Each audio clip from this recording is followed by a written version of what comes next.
Morning, people. Afternoon, evening, wherever you're listening around the world. Big up to every single one of you that's here nice and early. Make sure you do me a favor. Hit the like button, hit subscribe, and join as a member if you would like to. Big up to everyone that's here bright and early live in the chat. Good morning to you. I hope you're all doing well. I really do hope that Arsenal did not do their best to ruin your day or your evening. And I hope they haven't ruined your day like they have mine today.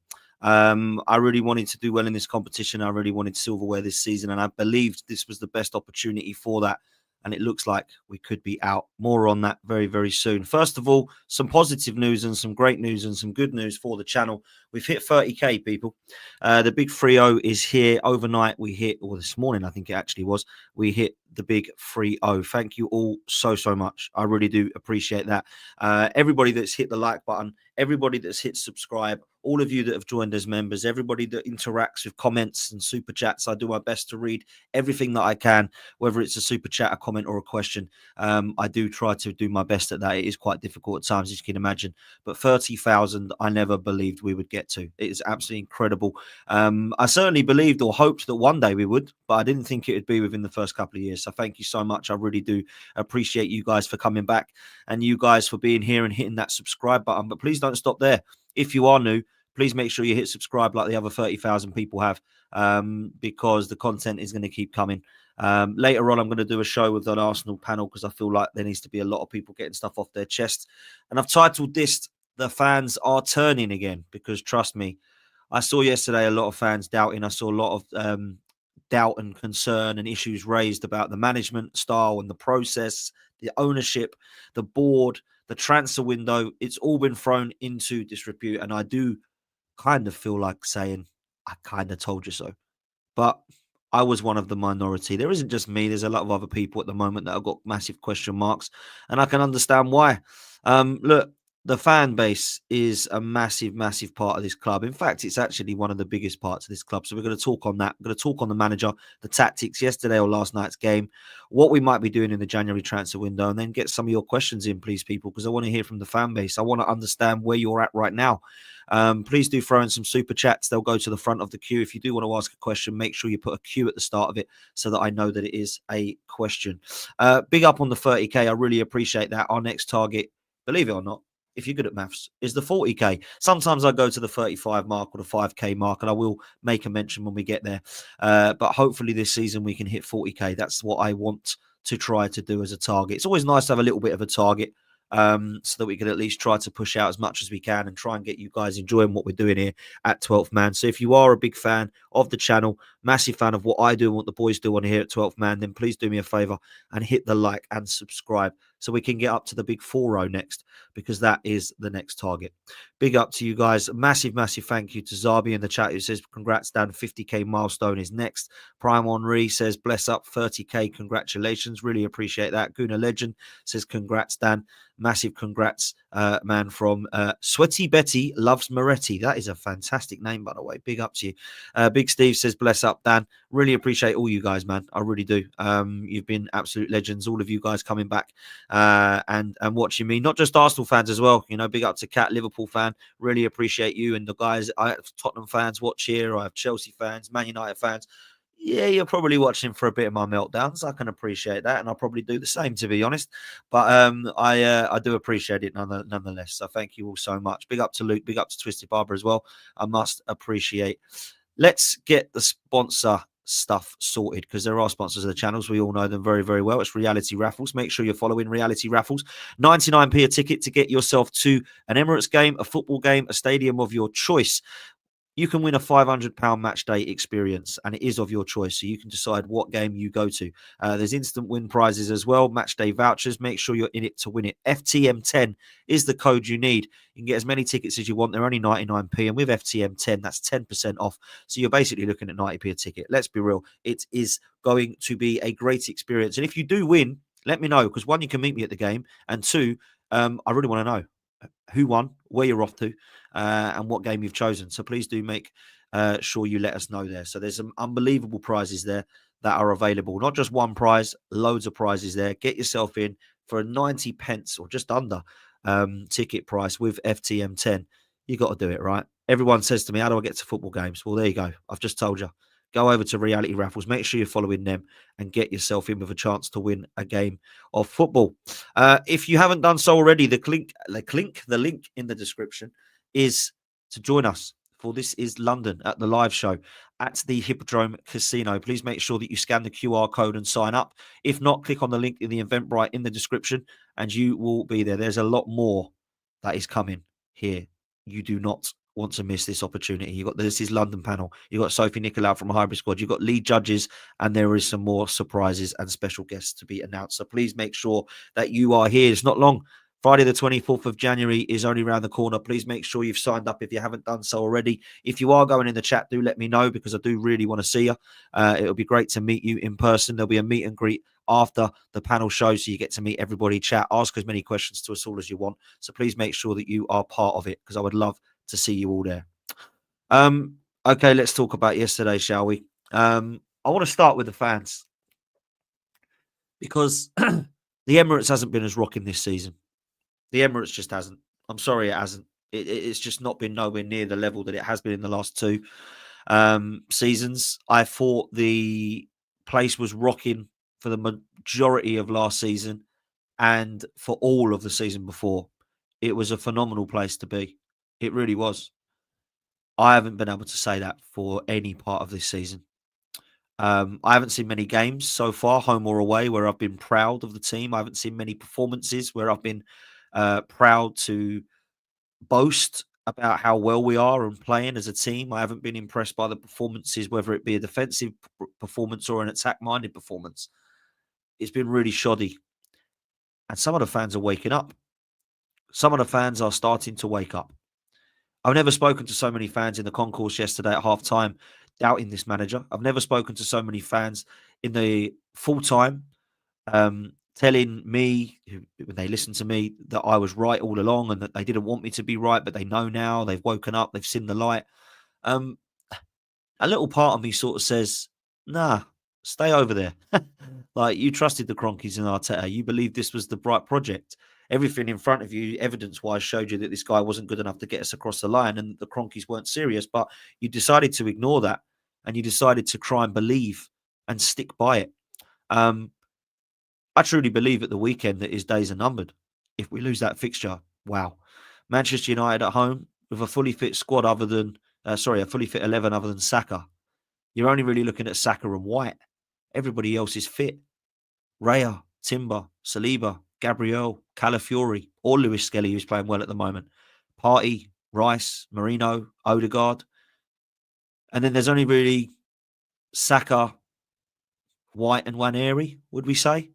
Yes, Tomiyasu's still out, but let's be real. We don't really use him, do we?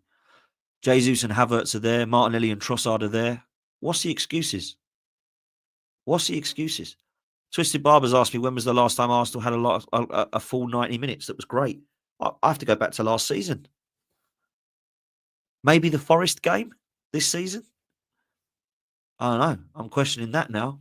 But it hasn't been great. I don't know why it's not been great, but we can't get our attacking right. We seem to have a massive issue with our attack. It's blunt. And it's not blunt as a butter knife. It's blunt as a bloody wooden spoon, mate. That's what it is. We are in a mess up top. We've got no quality in the final third. The creativity isn't there. Martin Odegaard, he has not been the same player. We've got problems with Trossard, who's fallen off of a cliff. We've got problems with Martinelli, who's fluffing his lines. We've got problems with Kai Havertz, who's fluffing his chances now. Jesus come on last night and I thought run around a lot, but let's be real, he never looked like scoring. In midfield, I've got issues. At the back, we look sloppy. And it seems now that in every department, we have a question mark. So let's go into the team performance last night and then I'll get to Mikel Arteta. The team lineup was strong. I don't think anyone could say that it was shocking because, well, I wasn't too shocked. There was nowhere else really to pick, was there? I look at it now and I feel like there's opportunities for us to make excuses about referees, VAR, injuries. I'm kind of sick of those from the fans. Last night, they couldn't make any excuses. It was not poor refereeing. There was no VAR incidents. We're not depleted because we put out a very strong side, stronger than Newcastle's, by the way, who also have injuries to Shah or suspensions to Bruno Guimaraes. And we got outclassed. We got outmastered and outschooled by Eddie Howe. How many times have I said that? Home and away. Last season, everyone said, oh, it was out of order the way they come and played football. They drew the game 1-1. Or was it 0-0? Can't even remember now. And then we go over to their place and we lose. Last season, we go over to their place and we lose. This season, we've now had them in the cup. We lose. We're going to go over there. We're going to lose. We can't beat Newcastle. That's a worry because I like Newcastle. But when you can't beat Newcastle and they are currently sat in sixth, is it? That's a problem. We haven't beaten a top 10 side this season other than Aston Villa and Forest. And what makes me laugh is when you say that, people aren't shocked by it. They go, oh, well, they're two good sides. We'll take that. What? We haven't beaten Liverpool. We haven't beaten City, right? And people say we beat Spurs and Man United. Yeah, they're not in the top half. Yeah. We haven't beaten Brighton. We haven't beaten Newcastle. We haven't beaten Fulham. The list goes on, right? The list goes on.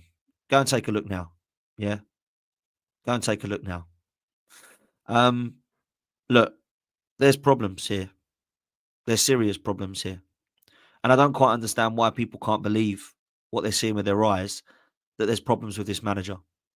Let's take a look at the players, because apparently it's the players that aren't good enough. They're not good enough now.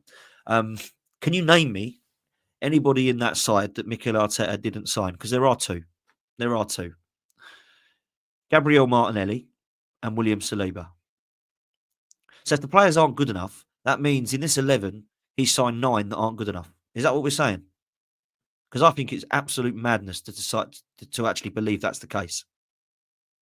We are not nowhere near good enough as a team because of the manager. That's what it is.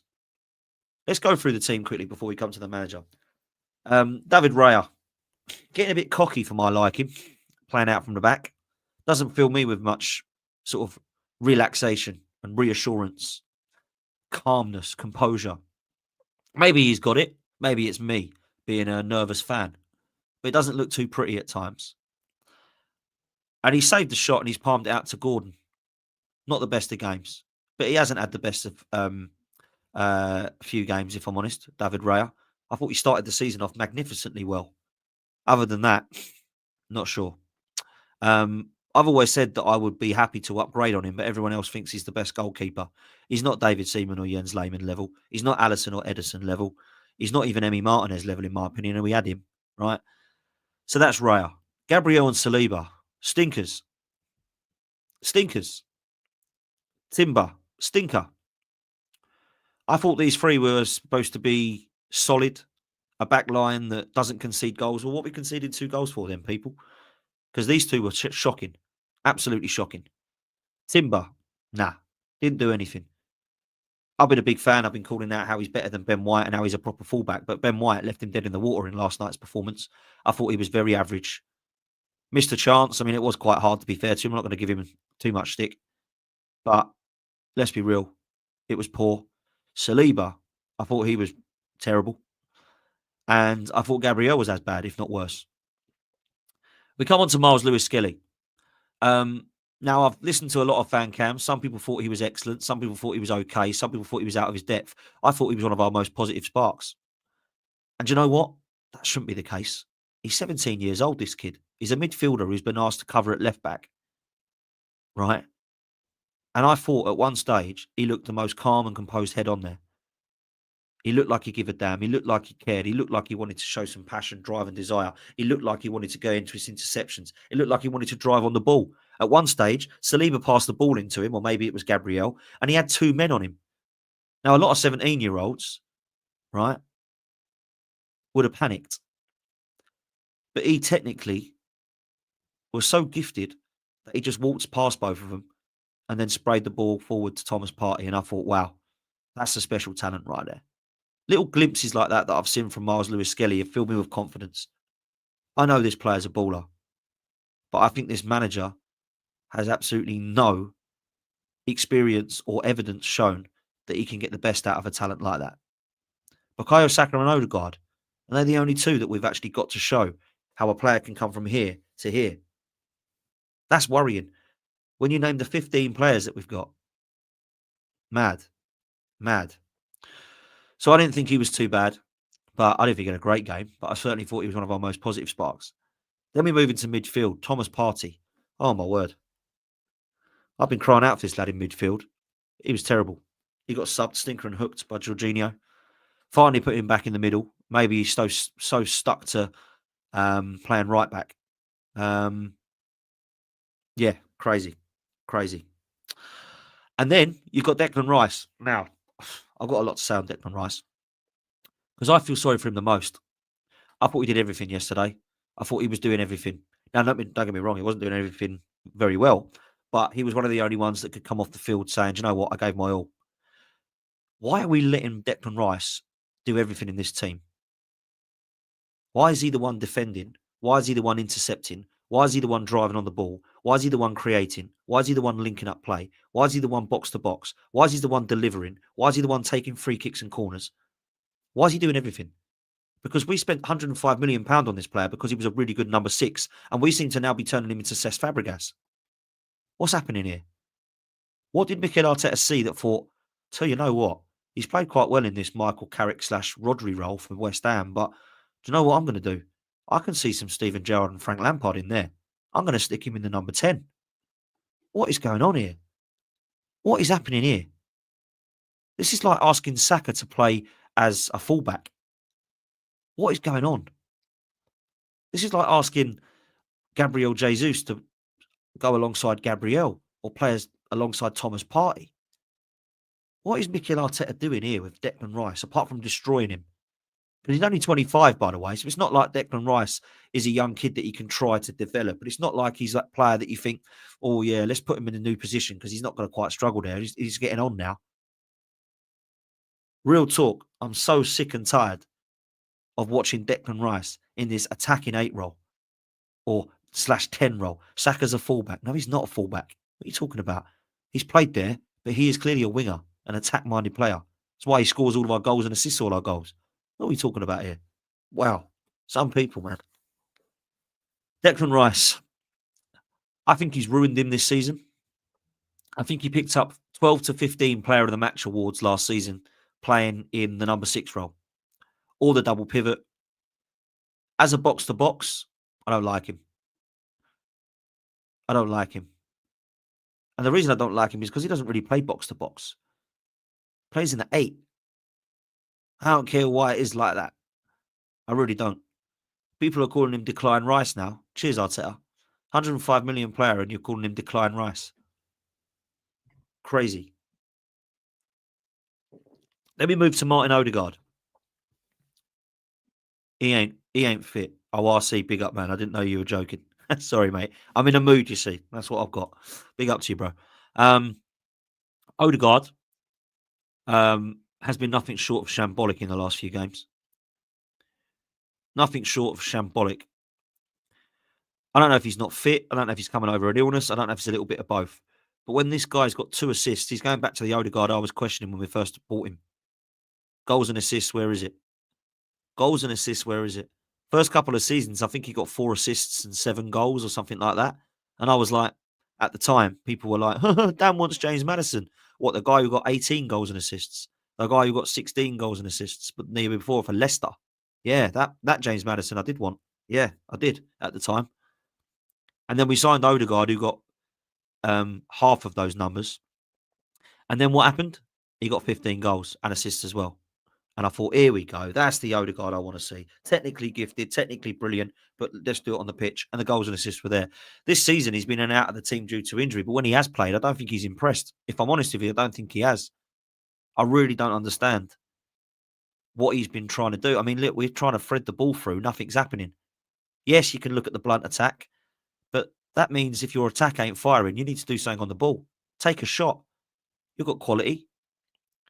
Stop trying to flick it through to players who aren't on fire, aren't on form, and try and do something yourself. He hasn't done enough for me. Not far this season, anyway. Not so far this season. Trossard. Oh, my word. Stinker.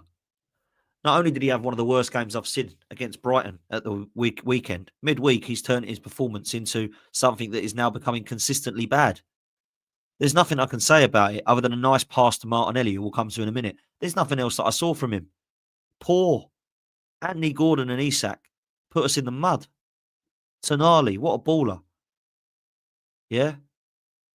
Botman, beast of a defender. Dan Burn, mountain of a defender. Shouldn't be, but they are against Arsenal. Their fullbacks look quality, by the way. Livramento and Lewis Hall. They could be the future of England, those two. Absolutely outstanding. No, we didn't fancy it. Martinelli. I actually didn't think he was as bad as what people are making out. I thought he was trying. Never stops running, never stops giving 110. The tenacity and the passion and drive is there. But these words I've been using for months now for Martinelli. I want to use words such as goals, such as composure, such as great finish, such as consistency. And I don't get any of those words when I look at Martinelli. I've always been a fan of this kid, but he's regressed under this manager, hasn't he? Let's just be real. He's massively regressed under this manager. There's no one telling me that Martinelli has got better since Mikel Arteta has been here. In fact, he's got worse. I think Unai Emery got much more out of him. Hit the likes, people. We've got well over 500 on here. We're not even hit 100 likes yet. So hit the like button and subscribe. Make sure you join the 30K gang and let's get us to 40K. Big up to everybody that allowed us to hit 30K today. Really appreciate it. Look, Martinelli and Trossard might be done at Arsenal Football Club. Real talk. I don't know that we can actually be confident in saying that both of those have got a future at Arsenal. Everybody seems to want a left winger, whether it's Nico Williams, whether it's Kvaratskhelia, whether it's Lookman, whether it's Cunha, whether it's Mitoma. I've heard all names. I would 100% take a left winger. What's mad is we need a right winger, a left winger, a number 10, and a striker. Well, that's 4 positions already that we need to upgrade upon. That's without going into midfield or the defence. Embarrassing. Havertz. Oh, my God. Oh, my God. 65 million down the drain. Kai Havertz misses again. That's one of the worst headers in football I've seen. If you watch it in slow-mo, he jumps up and he goes, how can you head the ball with your eyes closed? How can you head the ball with your eyes closed? Real talk. Shambles. Embarrassing, laughable, humiliating are all the words I would use to describe Kai Havertz's performance and his header of the ball. And what made me laugh was this masterclass of a manager was playing him on the right wing. Right wing. Kai Havertz crossing the ball into 5'10" Jesus. Our 6'4" centre forward is now playing on the wing. This will go down as one of the worst pieces of business that Arteta has ever done. And he will fall on that sword. Let me tell you why. We signed him as a marquee player. This wasn't a squad player. This was a marquee signing at £65 million. And we were that confident he'd be good that we said, you know what, we're more than willing to put you on 280k a week. More than willing to put you on 280k a week. Then I look at the position he started playing in the attacking 8, and it was nothing short of woeful. Then we started to play him further forward in the number 10, and he was nowhere near Martin Odegaard's level. And then we put him at the back end of the season in the 9, and we started to do this kind of link-up play where him and Trossard and him and Martinelli and him and Jesus did this kind of link-up play. And do you know what? For the best part, it worked. But look at the teams it worked against. Burnley, Sheffield United, West Ham United, Crystal Palace. All the bottom teams we were winning by 4s and 5s, which is why we got our 91 goals, by the way. When it actually matters against teams like Fulham and teams like Brighton and teams like Bournemouth and teams like Newcastle, we can't get it across the line even 1-0. But we can score 5 or 6 against West Ham, Palace, and Burnley and Sheffield United that are now all in the Championship. We can do that. We can do that. Yeah. Embarrassing from Kai Havertz. This will go down as one of the worst pieces of business. And we at the moment are struggling to get a forward line in because of our wage bill, from what people are telling me. Oh, we're not going to put somebody else on 300k a week. We've already got Jesus and Havertz on it. Well, Jesus and Havertz aren't good enough, are they? Who would you rather have? Newcastle's front line or Arsenal's front line? Well, you're taking Isak and Gordon, aren't you? And I'd take that Jacob Murphy over bloody Trossard at the moment. Would you rather have Brentford's full front line? I would. And Buemo and Vissa. They're looking better than Havertz and Jesus. Wolves, Cunha, looking better. Brighton, João Pedro, Mitoma, Minter, Danny Welbeck, all looking better. Hell, let me say it. I don't particularly like West Ham, but I take their front line over ours right now. And I laughed at Lawless when he said that last year. I thought he was smoking drugs. Take Kudus, would you? Take Bowen, would you? Take Paqueta? Yeah, I would. I would. Scary. Very scary. So look, we go to the manager. When the manager is struggling, because that happens, when the team is struggling for goals or something different, a spark, a moments player, we don't have a moments player. So you look to your manager to try and get you out of trouble. You look to him to try and change things up. You look at him to tactically try something different. You look at him to perhaps go to a plan B, or maybe we look to a new formation. Mikel Arteta's 3 subs last night. Miles Lewis-Skelly off. Zinchenko on. Jorginho on. Partey off. Gabriel Jesus on. Trossard off. What are we changing up here then? What are we changing up here? Oh no, it's just 3 more like-for-like subs. And let's hope we get a couple of corners. Theo Walcott said it right. Arsenal fans are just hoping that we get a corner and then get excited because we might score. Shambles. More on that in a sec. Let's bring these super chats in. Sush says, you just mentioned the point I was going to say. Bar Saka and maybe White, we had a full-strength team. If other teams were in form, we'd be in 7th. Let that sink in. That team that we saw last night and that manager is what has cost us £700 million and only Saka and Ben White are missing. Big up to Suj. Totally agree. Lawrence, big up to you. Says the sight of Arteta last night looking at his watch with 7 minutes left, thinking he could still save the game, proves he has no idea what the F he's doing. And I think you're right, Lawrence. I don't think he had a clue what he was doing last night. There's no way this guy had any idea how to turn things around against an Eddie Howe side. An Eddie Howe side that I actually said was a really, really good side that could get Champions League football. One that I respect. A fan base I respect. Everyone always has a go at me, don't they? Oh, my God, you support Newcastle secretly. I'm a fan of Newcastle, trust me. I appreciate where they've come from and where they've come to, and I like the fact that they're ambitious with their new ownership and they want to go to the next level. I was speaking to Newcastle fans yesterday that were saying they want to go right to the top. Some of them were a little deluded. One of them said that he believes that Newcastle can win everything and more than Sir Alex Ferguson has done. Wouldn't quite go that far. But who knows? All I care about is what we're doing. And I saw a manager that looked lost. Absolutely lost. Suj, big up, bro. Rice, Martinelli, Odegaard, all their form has been dipping the last 18 months. Even if we get a quality number 9, Arteta will turn him into a Sunday League water boy. And this is the problem we've got. This is the problem we've got. We've got a manager that has not been able to get the best out of his attack for the best part of 5 years. And people will say, we scored the most goals in the object. I don't care. I do not care. Because the front line that we've got, nobody would want it. Nobody would want it. Nobody would sign Kai Havertz for 65 million. Nobody would sign Gabriel Jesus for 50 million. Nobody would sign Trossard for 30 million right now. Nobody would ever go near 50 million for Martinelli. There's only Saka and Odegaard they take. That's it. Oh, we just need to buy more players. No. You're not listening to me, people. This guy has not got the best out of the following players. Pepe, Smith Rowe, Reece Nelson, Willian, Fabio Vieira. He's not got the best out of Eddie Nketiah, Lacazette, Aubameyang, Trossard, Martinelli, Marquinhos. Who else have I missed? There's 11, 12 players there. None of them have gone forward. They've all regressed. None of them have developed. Trossard had a really good season last year. Martinelli had a really good season the season before. Where's the consistency? What's happened to them now? They've fallen off a cliff. Saka's the only one with consistent numbers, and he's out for the majority of the season, people. Sterling, another one. Thank you. Another one. I'm just talking about our attackers.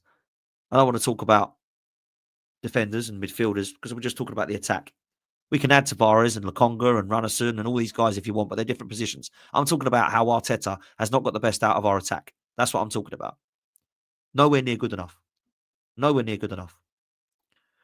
So when I saw that bloody chipmunk Zinchenko coming on, getting booked straight away, I'm thinking to myself, what is happening here? Because we've got Calafiori on the bench who we've signed, apparently. Why didn't he come on? We've got Marino on the bench. Why didn't he come on? We've got Sterling on the bench. Why didn't he come on? Aren't they the three signings that we made in the summer that everyone told me was an 8 out of 10 window? We can't bring them on in a semi-final of a cup. Get in the bin. Lawrence says, Dan, how long do you think it will be before we see planes with banners flying over the ground and demonstrations calling for the owners and managers' head again? Well, this is why I've called this title what I've called it, because the fans are starting to question and they're starting to turn.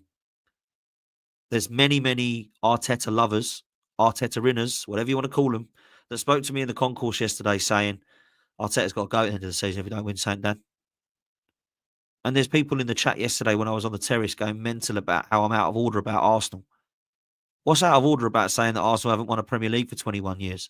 What's out of order about saying that Arsenal haven't won a European or League Cup now for 31 years? What's toxic and negative about stating the facts that we have gone on the longest trophy drought in a decade, having 5 years without a trophy? What's negative about that? Aren't they just facts? Or do you not actually like the truth? Is that what it is? Because I get this with these toxic positive fans. They would look at it and they would say, we didn't play very well, but at least we didn't lose 4-0. There might be a chance we get 3 or 4 at St. James's Park. I've heard Julian say that. Big up to Julian. I love him. But come on. Come on. Absolutely crazy. Absolutely crazy to think we can go to St. James's Park and put 3 or 4 past a team that we've put 2 shots on target in 18 months. That's what we've done. In those ground, there's that ground. In the last 18 months, we've played them twice at that ground. We've put in 2 shots on target across 180 minutes. Embarrassing. Absolutely embarrassing. Mikel Arteta, he needs to hold his head in shame. It was embarrassing. It was embarrassing. I've never seen anyone look so lost. The last time I saw someone look that lost was Mikel Arteta. That's how embarrassing. Twisted Barber says, Dan, where's the Arsenal fight and passion gone? I'm glad you mentioned it because that was what I wanted to go to next. We can talk about this manager as much as you want. A good friend of mine who's no longer here once said that once you cross the white line, it's up to the players. And you know what? To a degree, I can understand where he was coming from when he said that. Big up to Super Kevin Campbell. They crossed the white line and I saw zero passion. I saw zero desire. I saw zero ambition. And as much as the manager was running out of ideas, that's when you look towards your Roy Keanes, your Patrick Vieiras. That's when you look towards your Steven Gerrards. Where are they in our team? Where are they? That's when they say, look, we're in trouble here. Serious trouble. We might be going out. We're going to lift this up, boys, or what? Because he's trying and it ain't getting through to us. So let's do it up here and let's go and take it to him. I didn't see any of that. Oh, just pass it around a bit and just, oh, we've got to go sideways and backwards here. We're sideways and backwards. Yeah, all right, sideways and backwards we go. Yeah, cool. Yeah, I'm sure. Oh, back to Saliba now. Yeah, go back to Saliba now. Aren't we 2-0 down? Yeah, we are, but just pass it back to Raya now. Raya roll it out now. Shit. Oh, my God. I honestly, I sat there and I was just like, Dad, I'm bored. He goes, I know, mate. Awful, isn't it? Absolutely awful. And I've been here before. I've seen this movie before. Unfortunately, we've gone backwards to phase 1, where we're playing this sort of boring football that everyone couldn't stand watching. This is what I hate. We've gone backwards. Somebody made a really good point last night on the show I did with Judges. He said, we're in phase 5, apparently. Phase 6 is rebuild phase 1. Oh, my days. It's not looking good. Let me tell you that now. It's not looking good. I am not very happy at the moment as a Gooner. And unfortunately, there isn't really any confidence that I have going into Sunday. What are we going to do Sunday? We're going to rotate. We can't really. I think Neto will be in goal for his first game ever. Not too sure about that one. Rather keep Raya in goal, but he will play Neto.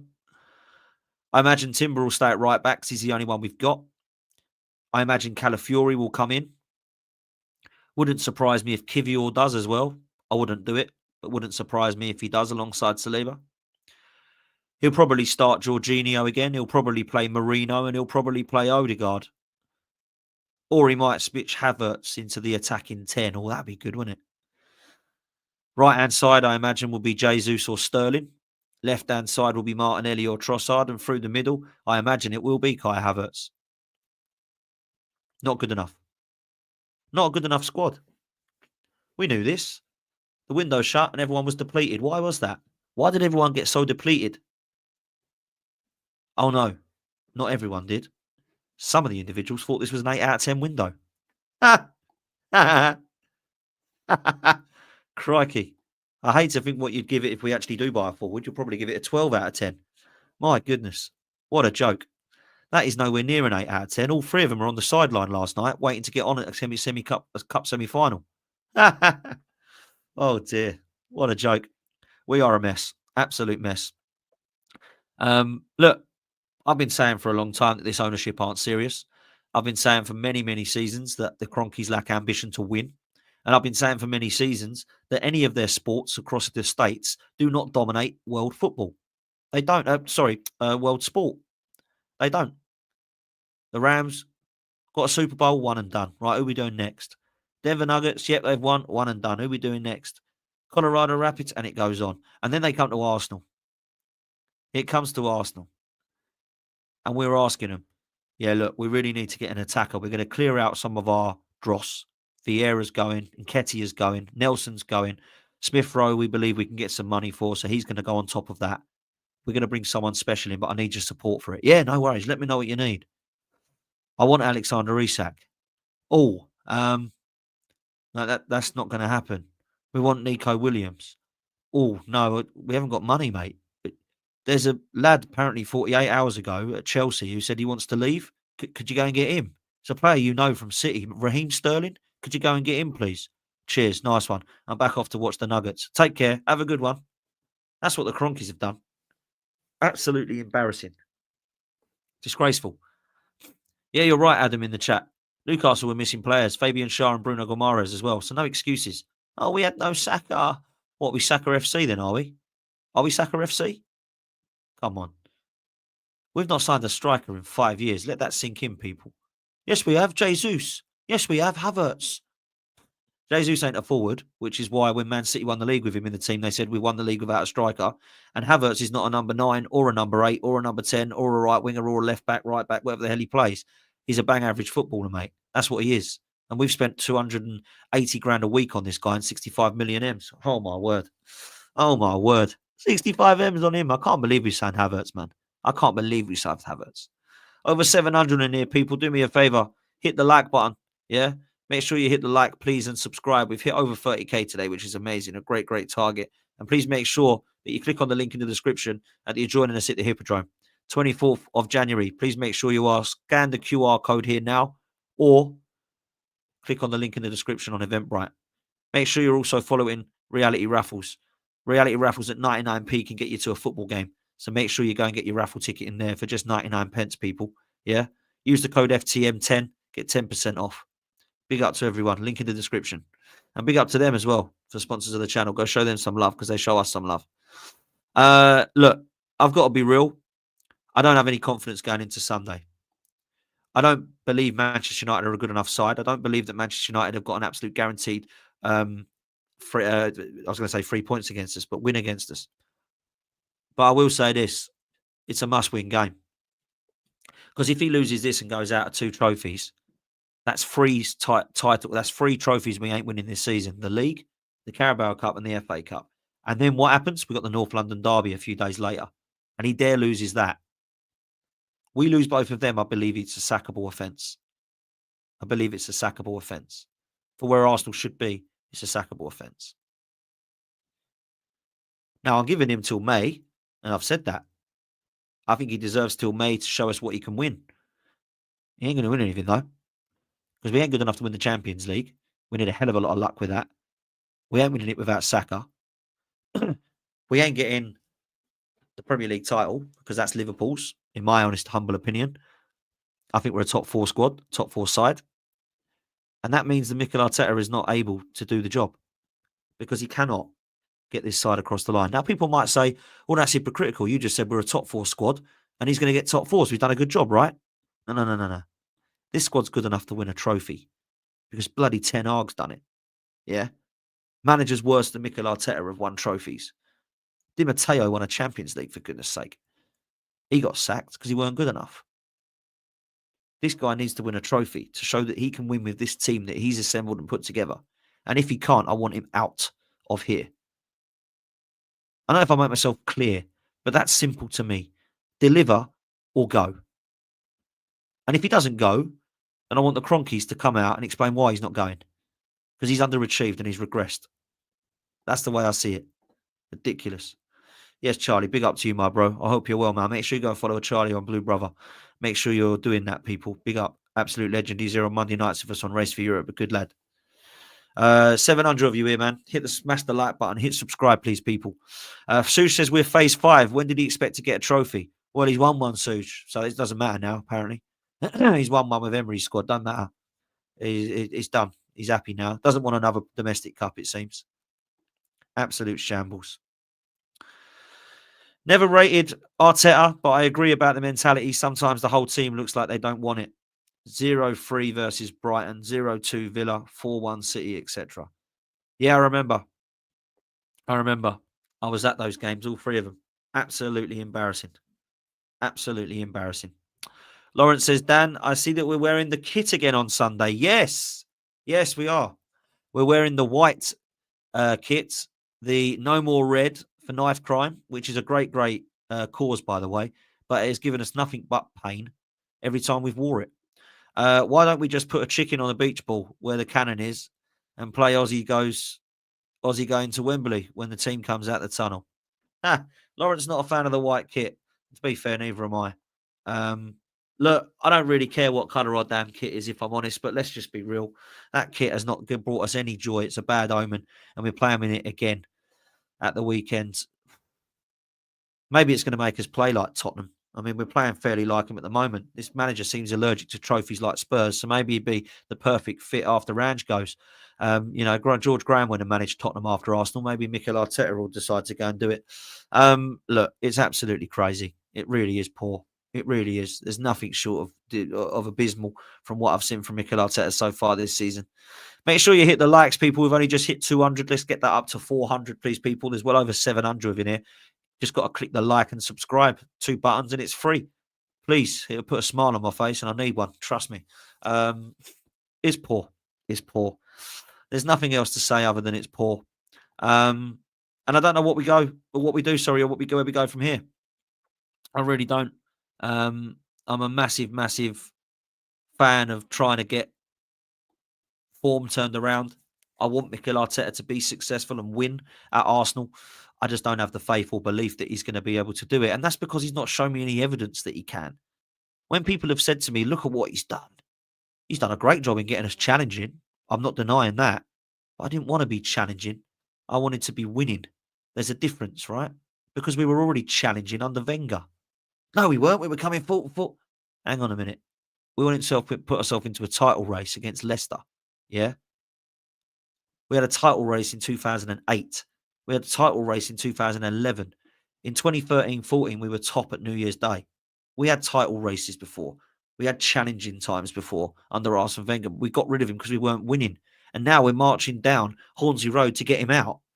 When in 5 years of his last 5 years at Arsenal, he was more successful than this 5 years of Mikel Arteta. So why aren't we marching down Hornsey Road to get Mikel Arteta out then? This fan base are unbelievable. They make no sense. So look, Twisted Barber saying spending's not the problem. Spending doesn't work. Well, spending works, but we've got to spend more. We haven't spent anywhere near enough. And people have said, oh, that's way too much to be given to Mikel Arteta. I agree that we've given him a hell of a lot more money, and some are saying don't give him any more, right? But we haven't bought a striker with all that money yet. We haven't bought a left winger that we trust with all that money yet. We've been linked with Nico Williams. We've been linked with Mudryk, believe it or not. And we bought Trossard and kept Martinelli. We've been linked with so many wingers to cover for Saka, and we've got Sterling on loan. Everybody's been shouting for Vlahovic, for Osimhen, for Gyökeres, for Isak, and we've still got Havertz and Jesus. So we haven't done enough, have we? We haven't. Does Mikel Arteta not want a striker, or are the Cronkies not stumping up cash? That's the serious question I can't answer, people. Why do we not have a striker? Do you know what? Let's do it now. Let's put it in the poll. Start a poll. Who is to blame for us not getting a striker? Answer 1, Arteta. Answer 2, Kroenke not providing funds. There we go. Let's put that to a vote. Start the poll. Go for it, people. Let's see. Let's see. Is it Mikel that does not want a striker? Or is it the Cronkies? Wow. 90% of you believe it's Arteta. We've had over 65 votes already. 90% of you think Mikel Arteta does not want a striker. Why? Why does he not want a striker? Does he believe he can win it with Havertz? Does he believe he can win it with Jesus? Does he believe he can win it with both? Does he believe that Trossard's the best third choice he's got? Why does he not want a striker? Or is he so set or heart set on one and he only wants that one, whether it's Isak? Is he so heart set on Nico Williams that he won't go for any other left winger other than Nico Williams? Well, what happens if Nico Williams and Isak don't want to come to Arsenal, Mikel? What happens then? This is why you need to be very, very smart in the market by saying that, look, I really want him as my number one target. But if for whatever reason I can't get him or something happens, maybe he fails a medical, maybe he goes somewhere else, maybe he decides last minute he doesn't fancy London. Who's my number one target? Oh, we just won't get anyone. We'll just make do what we got. What's happening, man? He's a false nine guy. Right. A false nine guy doesn't work, does it, Mikel? So you're going to have to do something else. Still at 90%. Got 120 votes. 89% of you believe Arteta is to blame. Only 11 say that it's Kroenke not providing the funds for a striker. Wow. See what I mean by the fan base turning? This was the Messiah. This was the new Pep. This was our trust the process. This was our, my God, look at what Mikel's done. My God, look at what he's doing. Let me tell you why I've had doubts with Mikel Arteta. Everything on the pitch that I've seen has been mediocre at times. Every season there's been a downfall. Every season there's been a cluster of results. Every season we've changed and chopped and changed. We started playing free at the back, lumping it long to Aubameyang. Then we changed and we started to bring in some of the youngsters to start to play a little bit more free-flowing. But at the time, we were young, we were naive. Smith Rowe, Martinelli, Saka, Eddie Nketiah, Reece Nelson. Then he got rid of the toxic players that we were told were toxic, and he went on a title race. And we started playing blistering, scintillating football. And I thought, wow, okay, hold my hands up. Maybe I was wrong here. Maybe he did need time. But he didn't get us across the line. He was 8 points clear and he bottled it. And then he got so much PTSD from that he decided to go and play resolute, compact football that was less fluid and free-flowing, that was concentrating on one thing and one thing only, and that was do not lose the game. And that has not done him well. Last season, in the back end of last season, we were phenomenal. We started to let ourselves go again. We started to be fluid. We started to absolutely blitz teams. And then we come to a cluster of results again. Those cluster of results had already happened against West Ham and Fulham and Liverpool in the FA Cup. Funny enough, this season, they've happened. And it's been a cup game as well against Newcastle now. Very, very similar. So he's showing us what he is. And this season, he's doing exactly the same. Scared to lose the game, but guess what's happening? You're losing games. Scared to concede a goal, but guess what's happening? You're conceding goals. Now I look off the pitch. I think he's done a great job off the pitch and getting the fan base together and bringing the Emirates to a nice place again. But you know what? That's faded. And now what he's doing is he's doing laughable antics. Blaming the football. Blaming the football is the latest one. And that's a joke, by the way. Yeah. Blaming the damn football. Sick of it. Sick of it. If anything tells you we need a striker, it's this. 23 shots, 3 on target, 47 touches in the bloody box, over nearly 70% of possession, and 180 final third passes in the box. That tells me we need a centre forward, people. Yeah? That's what it tells me. Crazy. Oh, let's just bring that up again and look at Newcastle. They had 7 shots, got all 4 on target, scored 2 goals, only had 15 touches in the box, only had 30% of possession of the ball, and only had 48 passes completed. Do you know what that says? You got schooled, because that's all they needed. Christ, why do you need all that ball? Why do you need to do nothing with it? Poor. Then let's listen to this. We kicked a lot of balls over the bar. It's tricky that these balls fly a lot. It's very different to a Premier League ball, and you have to adapt to that because it flies differently. What the hell is this guy talking about? This guy's blaming the football. The same football that he has scored 11 goals against Preston and Bolton in is now a problem. It's the football. It's the football. Oh, it's journalists getting it wrong. We know exactly what the journalists are trying to do there. Poor Mikel, he got done by the journalists. Well, grow up and give more experience then. Stop answering stupid questions like that. This is the same manager, by the way, that blasted "You'll Never Walk Alone" out the speakers, only to go and lose 4-0 at Anfield. This is the same manager that wanted to buy a dog and call it win when we don't win. This is the same manager that was squeezing lemons into glasses, telling everybody that we're together. This is the same manager that hired pickpockets at dinner to go and pickpocket the whole of his staff. This is the same manager that drew hearts and brains holding hands together in a team talk. This is the same manager that had a light bulb in his hand and was turning it on in front of everyone whilst everyone looks puzzled. What's happening? Have those antics worked? Has that delivered trophies for us? He's trying everything. He's taking us as far as he can go. It is not looking good. And if we lose Sunday, the Emirates is going to kick off. I've already seen people arguing. I saw a fight for the first time yesterday in the toilets as I was coming out. Yeah, I saw a fight. 2 Arsenal fans giving it to each other, fighting about the fact that this club is a fucking shambles at the moment. I ain't done that for a while, have we? Shocking. That's what it is. Absolutely shocking. We aren't there. Let's go through some of the news, shall we? I like to do this sometimes. I haven't looked at it myself, so let's have a look at what people are saying on AFC stuff at the moment, because that's one page that I do follow. Make sure you're smashing the likes up, people. There's nearly 800 in here. Make sure you're smashing the likes up. No, I did not break up the fight. I walked away. I'm not getting involved in that. I'm not. They're too bigger, much bigger than me as well. So I ain't getting involved in that and getting a whack. The steward sorted it out, thankfully. But yeah, it weren't good. It weren't good. Let's end this poll because everyone believes that with 200 votes, 90% of you believe that Arteta is the issue for us not getting a striker. So we're ending it there because that is blatantly a whitewash pretty much. Let's go through the rumours, shall we? Di Marzio has said Arsenal will try to get Isak or Osimhen in the summer. I don't think Newcastle will let Isak go now in January. It's difficult to replace.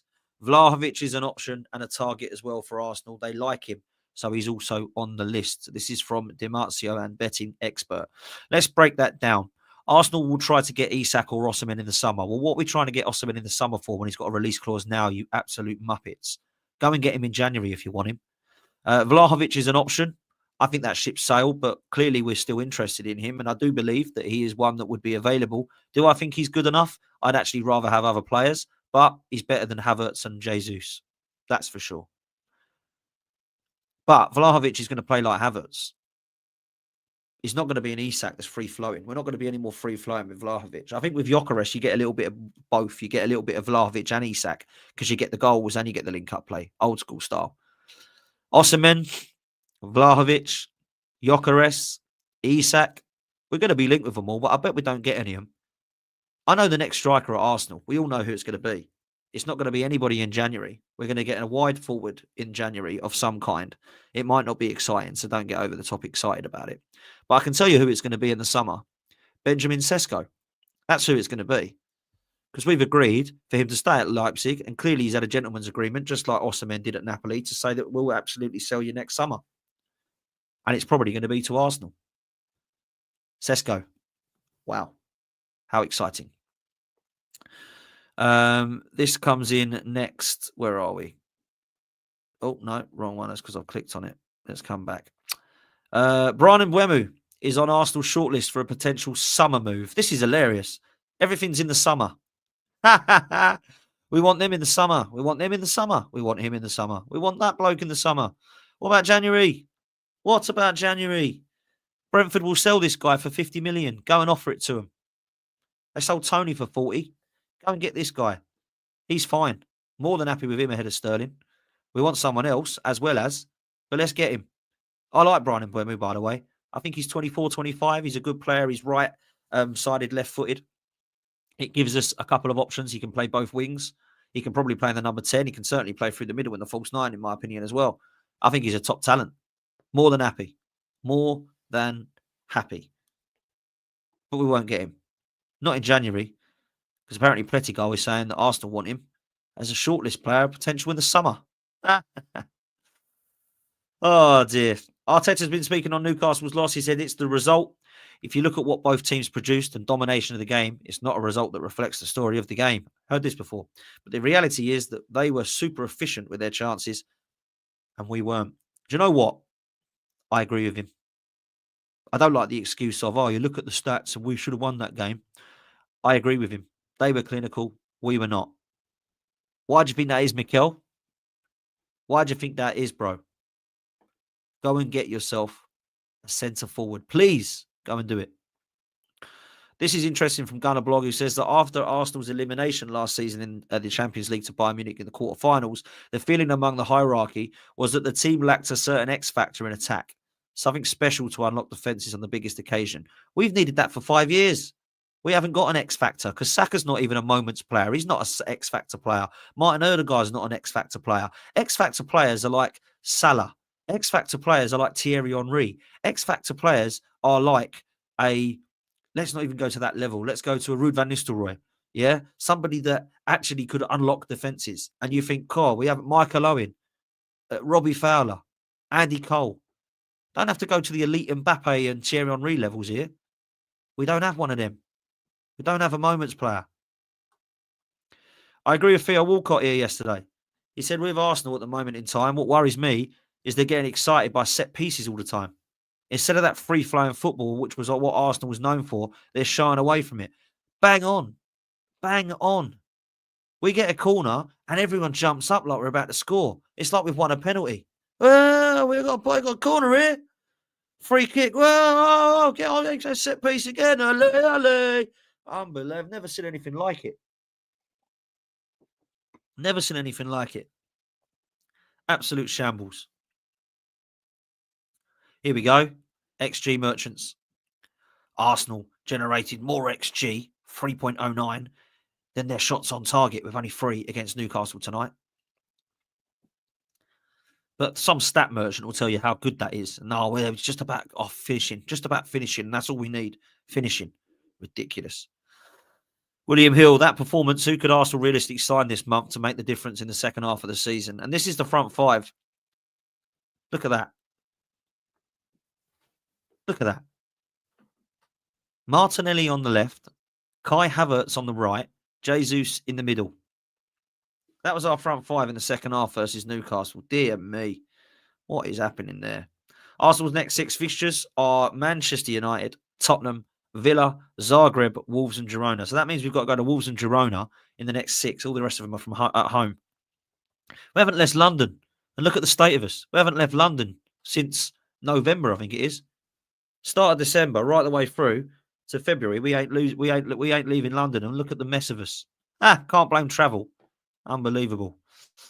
Not going to mention those. Oh, by the way, look at this state of this, by the way. This is Kai Havertz's header.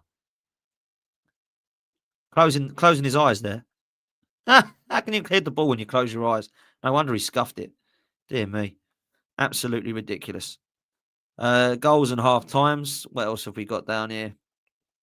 Sterling back. Yeah, okay. Oh, and this is interesting. Thomas Rosicky. Arsenal are said to have been impressed by Rosicky's record with Sparta Prague, and talks are understood to be continuing with Rosicky thought to be ready for a new challenge. Rosicky is thought to prefer to see out the season with Sparta before moving. Maybe it's happening, people. Our new director of football after Edu could be Thomas Rosicky, somebody that Mikel Arteta played football with.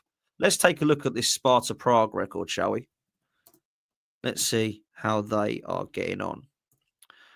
Where are Sparta Prague in the table? They're third. 13 points off of Slavia Prague. So they're miles off. They've won the last 3 games. How are they doing with their matches? They lost 4-2 in the Champions League. Not great then, is the answer. Not great. But they've been impressed with him, apparently. They're impressed with Thomas Rosicky. Oh, dear me. They're impressed. Unbelievable. Lawrence says, Dan, do you think that if Stan Kroenke dies, would his son Josh sell the club? I don't want to go into that, Lawrence. No idea what happens. No idea what would happen. But big up to you, bro. Maybe. But it is his. I think he'll stay because it's his club, isn't it? He's basically giving it to him. We don't speak to Stan. Stan's not interested. Stan is not interested in the club. He really isn't. So it's all on Josh. Josh is making all the decisions, and he's given Mikel Arteta all the power. That's what's happened there. Rosicky is a leading contender to become Arsenal's sporting director. It's understood that Rosicky has been in regular contact with members of the club's hierarchy and is said to remain close to teammates Arteta and Mertesacker. My goodness. Unbelievable. One of Aubameyang, a couple of Aubameyang. Must be because it's been a few years until that's happened. Why are we bringing all this up again? My goodness. Celtic have opened negotiations with Tierney. Get the hell out of there, mate. Free transfer in the summer after Arsenal declined to take up the additional year. Arsenal have not been approached about a January departure for the player. My goodness. So we can actually keep hold of Kieran Tierney here this window. Surely we just let this guy go on a free, just mutually terminate his contract and let him go and enjoy his football again at Celtic, please. I'm sick and tired of talking about Kieran Tierney, man. I love Kieran Tierney. I wanted him to do well at Arsenal. Mikel Arteta has decided he's not the man. Let him go and revive his career at Arsenal. Please let him go. It's crazy. Okay, well, that's it for news on there. Any transfer news here on Transfer News Deadline relating to Arsenal? Not that I can see at the moment. The Kobe Mainu news is coming out about Chelsea. Rashford being linked with a move away. Darwin Nunez linked with a move away. Max Aaron's close to joining Valencia. Who else have we got here?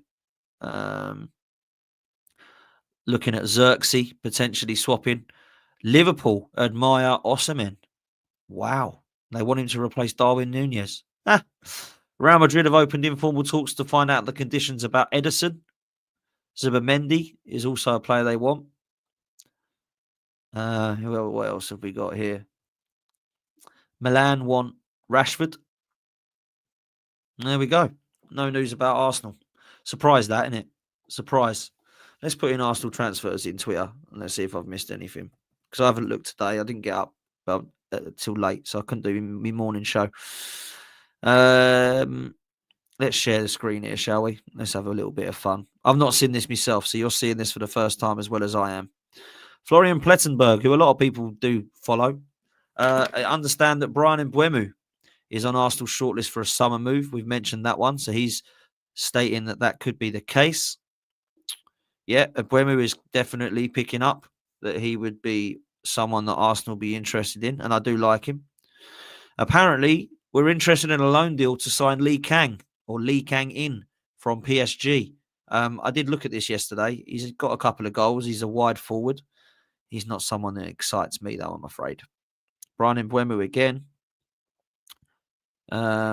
interested. Chelsea and Arsenal are the only two clubs who could afford to sign Isak, who's valued at 150 million from Newcastle. Can you imagine if Chelsea get him? Can you imagine that? Chelsea are the sort of club that would pay that, by the way. We're not got the owners to do that. No way. Imagine. Where else are we? Arsenal would probably be clear in this tie and level with Liverpool if they had Isak. I can't lie. I think they're right. Transfer rumour of the day, African Guna, big up to yourself. Arsenal have been handed an opportunity to reshape their January transfer strategy with Vlahovic for a fee of around 55 million. Look, £50 million for Vlahovic. I'm not really over keen on it, but if it's something that we could do, then perhaps we should try to look to do it if that's the only thing we can do, but it doesn't really excite me to next level. Arsenal are admirers of Damsgaard as they look to secure a backup for Odegaard.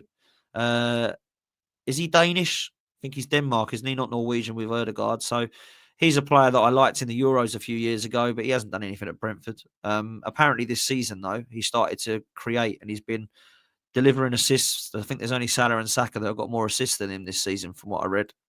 So that could be interesting. And then back to Mbeumo and back to Dusan Vlahovic. So that's what it is at the moment. That's what it is. They're the three players latest that are linked with Arsenal. Damsgaard, Vlahovic and Mbeumo. Wow. Let's see if we get any of those, shall we? Big up to every single one of you. Thanks for your super chats. Thank you so much for your comments. Thanks for your interaction. Thanks for joining in the poll. Make sure you do me a favor right now. Hit the like button and hit subscribe. Once you've done that, please make sure you check out Reality Raffles. They've got an unbelievable prize to get you to football games. There's a brilliant chance to win a match day experience of up to £500. Make sure you're in it to win it. A lot of you have been entering and a lot of you have been saying that they've been really impressed by what Reality Raffles are doing over there. It's not just football. So please do go over to Reality Raffles. Links in the description. Make sure you click on that. Check out their prizes and make sure you use the code FTM10. Yes, it is only 99p, but you might as well get the 10% off.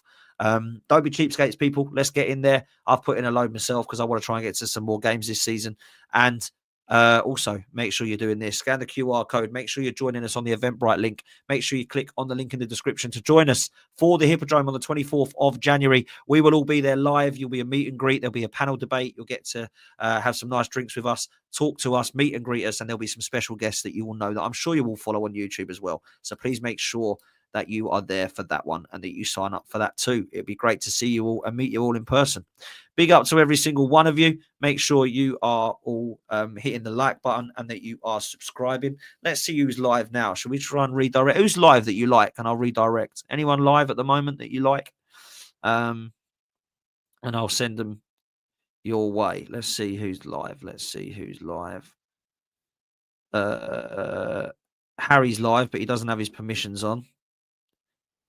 Yeah, no one else is live. No one else is live that I know. Shame. I would send it to Harry, but he doesn't have his permissions on, so I wouldn't be able to see it. So everyone go over to Chronicles of a Gooner and listen to Harry. Big up to every single one of you that's here. Take it easy. We are out of here. And I'll see you next time, people. Laters.